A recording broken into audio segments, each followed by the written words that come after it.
Hello everyone. అఖండ 2 తాండవం release అయిన 2 రోజుల కలెక్షన్ల పరంగా కాసుల వర్షం కురిపించిందనే టాక్ వచ్చింది. అలానే ఇప్పుడు వాటికి కాస్త బ్రేక్ పడిందని కూడా తెలుస్తోంది. సో దాని అప్డేట్స్ తెలుసుకుందాం. ప్రస్తుతం స్టూడియోలో సినీ క్రిటిక్ జగదేవ్ గారు ఉన్నారు. ఇంటర్వ్యూలోకి వెళ్ళిపోదాం. Hello sir. Hi Zaki. Sir ఏంటి సార్ అంటే కలెక్షన్లు కాస్త బ్రేక్ పడింది అని టాక్ నడుస్తుంది, నిజమేనా? కలెక్షన్ బ్రేక్ పడిందంటే జనరల్గా సినిమా వీకెండ్ శుక్ర శని ఆదివారాలు కదా. ఫ్రైడే రిలీజ్ అయింది. మొదటి రోజు దగ్గర దగ్గర 55-59 కోట్లు వసూలు చేసింది. శని ఆదివారాలు ఈ 3 రోజులు కలిపి 90 కోట్లు, ఇప్పుడు 100 కోట్లు కలెక్ట్ చేసింది అనుకుందాం. సినిమా బడ్జెట్ ఎంత ఉంటుంది? మహా అయితే ఒక 160-170 కోట్లు బడ్జెట్ అయ్యి ఉండొచ్చు. అంటే హాఫ్ ఆఫ్ ది అమౌంట్ వచ్చేసినట్టేగా. సో ఇంకా బాలయ్య సినిమా అది. అంటే ఇక్కడ ట్రేడ్ వర్గాలు ఎలా చెప్తున్నాయంటే, ఇప్పుడు సెకండ్ రోజు వీకెండ్ రోజు అయ్యే ఆక్యుపెన్సీ వర్కింగ్ డేస్లో ఉండదుగా. ఇప్పుడు సోమవారం వచ్చింది, చాలామందికి క్రిస్మస్ హాలిడేస్ ముందు ఎగ్జామ్స్ పెడతారు కొన్ని మిషనరీ స్కూల్స్లో. సో దానికి కొంత ఇంపాక్ట్ ఉంటుంది. వర్కింగ్ డే అంటే ఫస్ట్ షో సెకండ్ షోకి ఆక్యుపెన్సీ ఉంటుంది, కానీ మార్నింగ్ షో మ్యాటింగ్ పెద్దగా ఉండదు. బట్ శుక్ర శని ఆది ఆ 3 రోజులు వచ్చేంత కలెక్షన్స్ రావాలంటే ఎందుకు వస్తాయి? రాదుగా, కొంచెం తగ్గుతుందిగా. అయితే ఇక్కడ అఖండ టాక్ అయితే వచ్చేసింది. అంటే మామూలు హీరోకి యావరేజ్ టాక్ ఉంటే సినిమా యావరేజ్ అంటారేమో, కానీ బాలయ్య గారి సినిమా యావరేజ్ అంటేనే సూపర్ హిట్ కదా. కదా.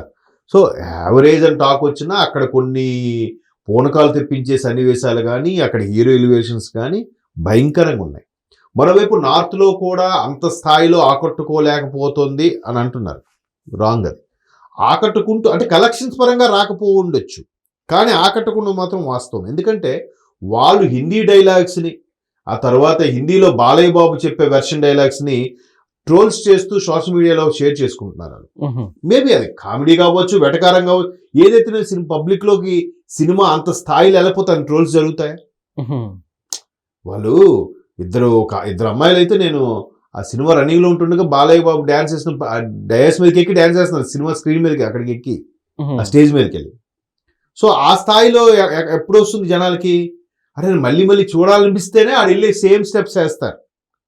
రెండో రిపీటెడ్ ఆడియన్స్ వస్తేనే అక్కడ పాట లోపల సినిమాలో ఏ పాట వస్తుంది ఇక్కడ కూడా వాళ్ళు స్క్రీన్ మీద డ్యాన్స్ వేస్తారు.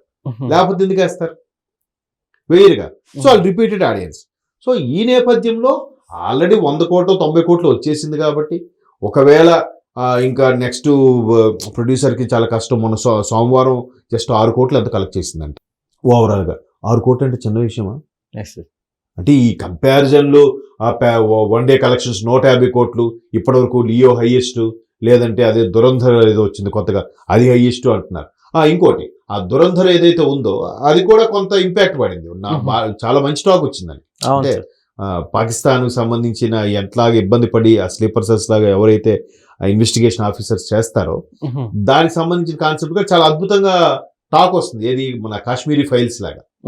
సో దాని ఇంపాక్ట్ కూడా కొంత పడింది అంటున్నారు. ఏమంటే ఉత్తర భారతదేశం అంటే ఇది 1-2 రాష్ట్రాలా అండి? చెప్పండి. దగ్గర దగ్గర 25 రాష్ట్రాలు అండి ఉత్తర భారతదేశం అంటే. 25 రాష్ట్రాలు, ఎంత జనాభా, ఎన్ని థియేటర్స్ ఉంటాయి, మెయిన్ థియేటర్స్ అని. ఆ దురంధరుడు వచ్చినా ఇంకేది వచ్చినా బాలయ్య బాబు సినిమాయే కదా. పైగా ఈ వారంలో వచ్చి మళ్ళీ పెద్ద సినిమాలు ఏమున్నాయి చెప్పండి? ఇప్పుడు సోమవారం డల్ ఉందన్నారు, సోమవారం 6 కోట్లు, మంగళవారం 5 కోట్లు, బుధవారం 6 కోట్లు అలా వచ్చింది అనుకుందాం కాసేపు. ఓకే, మళ్ళీ వీకెండ్ శుక్రవారం వచ్చేసరికి మళ్ళీ పెద్ద సినిమాలు ఏమున్నాయి? ఏం లేవుగా. మళ్ళీ ఖచ్చితంగా అఖండ 2కే కెరిగేజ్ ఉంది. అది కాక ఓటీటీ ప్లాట్ఫామ్ ఉంది, శాటిలైట్ రైట్స్ ఉన్నాయి, ఆడియో రైట్స్ ఉన్నాయి, ఇంకేం కావాలి? ఓవరాల్ గా చూస్తే ప్రొడ్యూసర్ ప్లస్ లోనే ఉన్నాడు. బాలయ్య బాబు రెమ్యునరేషన్ తీసేయి కానీ చెప్పేది. డిస్ట్రిబ్యూటర్స్ ఎగ్జిబ్యూటర్స్ కూడా ప్రాఫిట్ లోనే ఉన్నారు.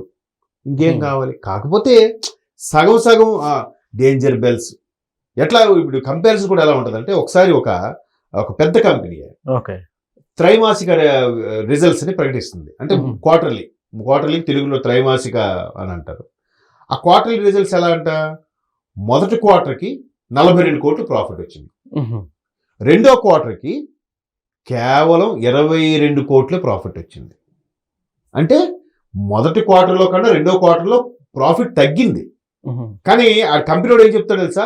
20 కోట్ల నష్టం రెండో క్వార్టర్కి అంటాడు. రెండో త్రైమాసికం 20 కోట్లు నష్టం. ఎలాగా? మొదటి 42 వచ్చింది, రెండో క్వార్టర్కి 22 కోట్లు వచ్చింది కాబట్టి 42 మైనస్ 22 20 కోట్లు తగ్గింది కదా, అది నష్టం అంట. 22 కోట్లు ప్రాఫిటే కదా. ఫస్ట్ క్వార్టర్లో 42 కోట్లు ప్రాఫిటే, రెండో క్వార్టర్లో 22 కోట్లు ప్రాఫిటే. కానీ వాడేమంటాడు, ఇంకా డెవలప్ అవ్వాలి, మార్కెటింగ్ పరంగా ప్రొడక్ట్ పరంగా డెవలప్ అవ్వాలి, కానీ తగ్గింది కాబట్టి 20 కోట్లు నష్టం అంటాడు. కానీ నష్టం అది కాదు. ఇది కూడా మొదటి 3 రోజులు 90 కోట్లు పైచీలు కలెక్ట్ చేసింది, సోమవారం ఒకటి 6 కోట్లు వచ్చింది. మామూలుగా సినిమా ఫ్లాప్ అయితే ఎంత వస్తుంది, అది కూడా వస్తుందా, రాదు. ఒకవేళ సినిమా ఫ్లాప్ అయితే మార్నింగ్ షో మ్యాట్ని ఫుల్ అవుతాయి కానీ ఫస్ట్ షో నుంచి కూడా వెళ్ళరు. టికెట్స్ తీస్తే వేస్ట్ రా, సినిమా రాడ్డంటారా, రచ్చరంబోలా అంటారా, వేస్ట్ రా, వెళ్ళి టైం వేస్ట్ ఎందుకురా అని ఆగిపోయే వాళ్ళు ఉన్నారు చాలా మంది. సో అలా ఆగకుండా 3 రోజులకి 90 కోట్లు వచ్చిందంటే ప్లస్లోనే ఉన్నారు. ఖచ్చితంగా 14 వీల్స్ వాళ్ళకి ఇది అడ్వాంటేజ్ అని చెప్పాలి. ఆ హీరోస్ ఏవైతే ఉన్నాయో ఆ అప్పులు, ఈ ఫైనాన్స్ తెచ్చిన అన్నీ కూడా క్లియర్ అయిపోతాయి మెల్లమెల్లగా. రోజుకు 6 కోట్లు అయినా చిన్న విషయం కాదు. థియేటర్ రెంట్లు అన్నీ తీసేగా కూడా, కానీ వర్స్ట్ కేసులో ఆ సోమవారం సంబంధించి ఒక 3 కోట్లని మిగులుతుంది, అవునా కదా. సో అట్లాగా బెనిఫిషియల్ అనేది ఉంది.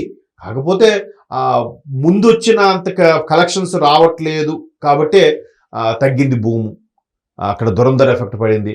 నార్త్లో బాలయ్య బాబు గారికి సరే సినిమా ఇవాళ రేపు ఎలాగుందంటే ఇండియన్ సినిమా, బాలయ్య బాబు ఎవరు బాగా పెర్ఫార్మ్ చేస్తే అది చూస్తున్నారు.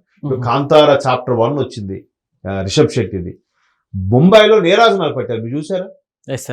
ఆయనకి ఓ పూలమాలలు వేసేసి. ముంబై వాళ్ళకి రిషబ్ శెట్టి ఎలా తెలుస్తుందండి బాలీవుడ్ వాళ్ళకి? సో ఇక్కడ ప్రేక్షకులు ఎలా ఉన్నాడంటే సినిమాలో చూస్తున్నాడు, ఏ రేంజ్లో ఉంది, ఎలా ఉందో మనకు తెలియని కొత్త ప్రపంచం చూపిస్తే అది సూపర్ హిట్. ఖచ్చితంగా బోయపాటి బాలయ్య అంటేనే ఒక మోస్తరు హైప్ ఉంటుంది. ఆ హైప్ వాళ్ళు ఎక్స్పెక్ట్ చేస్తారా? బాలీవుడ్లో ఈ స్థాయి హైప్ ఎక్కడైనా ఉంటుందా? హీరో ఎలివేషన్ ఎక్కడైనా ఉంటుందా? అలాగ ఎంజాయ్ చేస్తున్నారు. అల్టిమేట్గా సినిమా కలెక్షన్స్ కూడా వస్తాయి కదా. కాకపోతే ఈ పోటీ ప్రపంచంలో అది పుష్ప రికార్డ్ బ్రేక్ చేయాలి, బాహుబలి రికార్డ్ బ్రేక్ చేయాలి, 1000 కోట్లు రావాలి అంటే రాకపోవచ్చు. మొన్న కూడా మీకు అదే చెప్పాను, 2025 ఆద్యంతం ఎటువంటి ఇబ్బందులు లేకుండా హైయెస్ట్ ప్రాఫిట్స్ వచ్చిన సినిమాలు ఓపెనింగ్లో సంక్రాంతికి వస్తున్న వెంకటేష్ గారి దగ్గర 300 కోట్లు కలెక్ట్ చేసింది. ఎండింగ్లో బాలయ్య గారిది అఖండ 2, ఇది కూడా ఖచ్చితంగా ఒక 200 కోట్లనే కలెక్ట్ చేస్తుంది. అన్నీ కలిపి చాలదండి. ప్రొడ్యూసర్కి, డైరెక్టర్లకి, ప్రొడ్యూసర్కి హీరోల రెమ్యునేషన్, టెక్నీషియన్ రెమ్యునేషన్లు, ఎగ్జిబిటర్స్, అందరికి పంచగా ఒక 50 కోట్లను మిగలదా? చాలు కదా. ఒక సినిమాకి అన్ని పోనీ 50 కోట్లు మిగిలిదంటే ఎంత హ్యాపీ అండి. ప్రొడ్యూసర్ ఈరోజు నష్టానికి రిలీజ్ చేస్తున్నారు చాలా మంది. కాబట్టి అఖండ ఏదో భూమి తగ్గింది అంటే నెక్స్ట్ అలాగే పెద్ద వచ్చే శుక్రవారం బుధవారం పెద్ద సినిమాలే లేవు, ఏమున్నాయి అవన్నీ బాలయ్య బాబు ముందు జూజూబి, అవునా కదా. కాబట్టి భయపడాల్సింది ఏమి లేదు. ఆల్రెడీ సక్సెస్ మీట్ కూడా పెట్టారు 14 రీల్స్ వాళ్ళు. బోయపాటి గారు టూ మచ్ హ్యాపీలో ఉన్నారు. Okay sir, thank you.